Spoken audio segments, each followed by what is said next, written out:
Le second livre des rois, chapitre 23.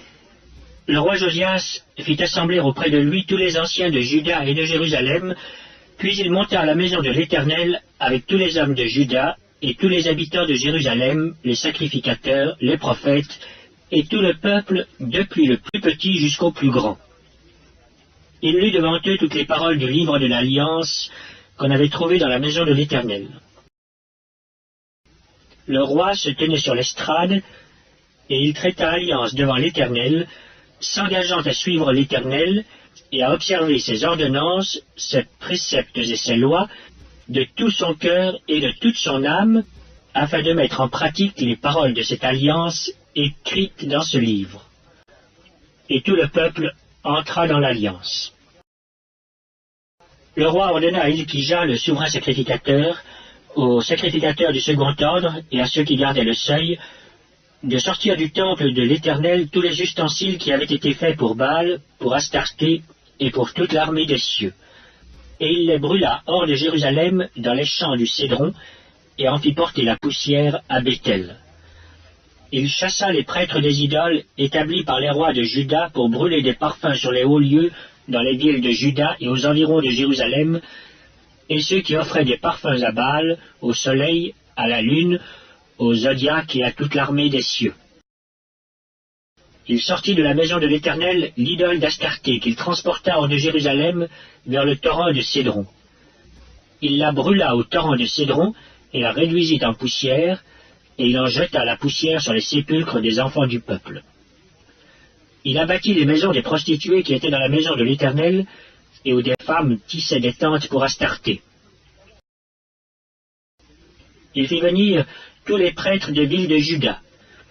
Il souilla les hauts lieux où les prêtres brûlaient des parfums, depuis Géba jusqu'à Beersheba.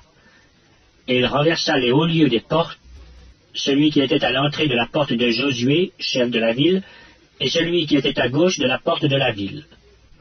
Toutefois, les prêtres des hauts lieux ne montaient pas à l'autel de l'Éternel à Jérusalem, mais ils mangeaient des pains sans levain au milieu de leurs frères. Le roi souilla Tophet dans la vallée des fils de Hinnom, afin que personne ne fît plus passer son fils ou sa fille par le feu en l'honneur de Moloch. Il fit disparaître de l'entrée de la maison de l'Éternel les chevaux que les rois de Juda avaient consacrés au soleil, près de la chambre de l'eunuque Nethamélec, qui demeurait dans le faubourg. Et il brûla au feu les chars du soleil. Le roi démolit les autels qui étaient sur le toit de la chambre haute d'Akaz, et que les rois de Juda avaient fait, et les autels qu'avait fait Manassé dans les deux parvis de la maison de l'Éternel. Après les avoir brisés et enlevés de là, il en jeta la poussière dans le torrent de Cédron. Le roi souilla les hauts lieux qui étaient en face de Jérusalem, sur la droite de la montagne de perdition, et que Salomon, roi d'Israël, avait bâtis à Astarté, l'abomination des Sidoniens, à Kémosh, l'abomination de Moab, et à Milcom, l'abomination des fils d'Ammon. Il brisa les statues et abattit les idoles, et il remplit d'ossements d'hommes la place qu'elles occupaient. Il renversa aussi l'autel qui était à Béthel, et le haut lieu qu'avait fait Jéroboam, fils de Nébat, qui avait fait pécher Israël.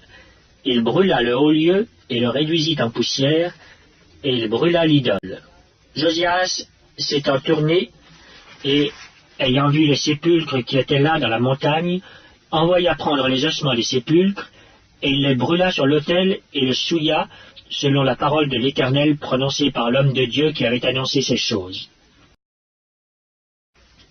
Il dit, « Quel est ce monument que je vois ?» Les gens de la ville lui répondirent, « C'est le sépulcre de l'homme de Dieu qui est venu de Juda et qui a crié contre l'autel de Béthel ces choses que tu as accomplies. » Et il dit, « Laissez-le, que personne ne remue ses os. » On conserva ainsi ses os avec les os du prophète qui était venu de Samarie. Josias fit encore disparaître toutes les maisons des hauts lieux qui étaient dans les villes de Samarie et qu'avaient faites les rois d'Israël pour irriter l'Éternel. Il fit à leur égard entièrement comme il avait fait à Béthel. Il immola sur les autels tous les prêtres des hauts lieux qui étaient là, et il y brûla des ossements d'hommes. Puis il retourna à Jérusalem. Le roi donna cet ordre à tout le peuple. Célébrez la Pâque en l'honneur de l'Éternel, votre Dieu, comme il est écrit dans ce livre de l'Alliance. Aucune Pâque pareille à celle-ci n'avait été célébrée depuis le temps où les juges jugeaient Israël et pendant tous les jours des rois d'Israël et des rois de Juda. Ce fut la 18e année du roi Josias qu'on célébra cette Pâque en l'honneur de l'Éternel à Jérusalem.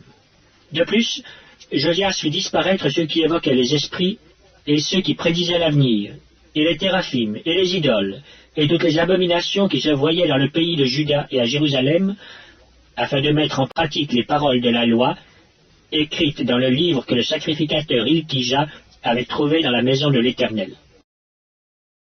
Avant Josias, il n'y eut point de roi qui, comme lui, revint à l'Éternel de tout son cœur, de toute son âme et de toute sa force, selon toute la loi de Moïse. Et après lui, il n'en a point paru de semblable. Toutefois, l'Éternel ne se désista point de l'ardeur de sa grande colère dont il était enflammé contre Juda, à cause de tout ce qu'avait fait Manassé pour l'irriter. Et l'Éternel dit, « J'ôterai aussi Juda de devant ma face, comme j'ai ôté Israël, et je rejetterai cette ville de Jérusalem que j'avais choisie, et la maison de laquelle j'avais dit, là sera mon nom. » Le reste des actions de Josias et tout ce qu'il a fait, cela n'est-il pas écrit dans le livre des chroniques des rois de Juda? De son temps, le pharaon Nécho, roi d'Égypte, monta contre le roi d'Assyrie vers le fleuve de l'Euphrate. Le roi Josias marcha à sa rencontre, et Pharaon le tua à Megiddo dès qu'il le vit. Ses serviteurs l'emportèrent mort sur un char, ils l'amenèrent de Megiddo à Jérusalem, et ils l'enterrèrent dans son sépulcre. Et le peuple du pays prit Joachaz, fils de Josias. Ils l'oignirent et le firent roi à la place de son père. Le second livre des rois, chapitre 23. Joachaz avait 23 ans lorsqu'il devint roi, et il régna 3 mois à Jérusalem. Sa mère s'appelait Amital, fille de Jérémie, de Libna. Elle fit ce qui est mal aux yeux de l'Éternel, entièrement comme avaient fait ses pères. Pharaon Nécho l'enchaîna à Ribia, dans le pays de Hamath, pour qu'il ne régnât plus à Jérusalem, et il mit sur le pays une contribution de 100 talents d'argent et d'1 talent d'or. Et Pharaon Nécho établit roi Eliakim, fils de Josias, à la place de Josias son père, et il changea son nom en celui de Joachim. Il prit Joachaz qui alla en Égypte et y mourut. Joachim donna à Pharaon l'argent et l'or, mais il taxa le pays pour fournir cet argent d'après l'ordre de Pharaon. Il détermina la part de chacun et exigea du peuple du pays l'argent et l'or qu'il devait livrer à Pharaon Nécho. Joachim avait 25 ans lorsqu'il devint roi, et il régna 11 ans à Jérusalem. Sa mère s'appelait Zébuda, fille de Pédaja, de Ruma. Il fit ce qui est mal aux yeux de l'Éternel, entièrement comme avaient fait ses pères.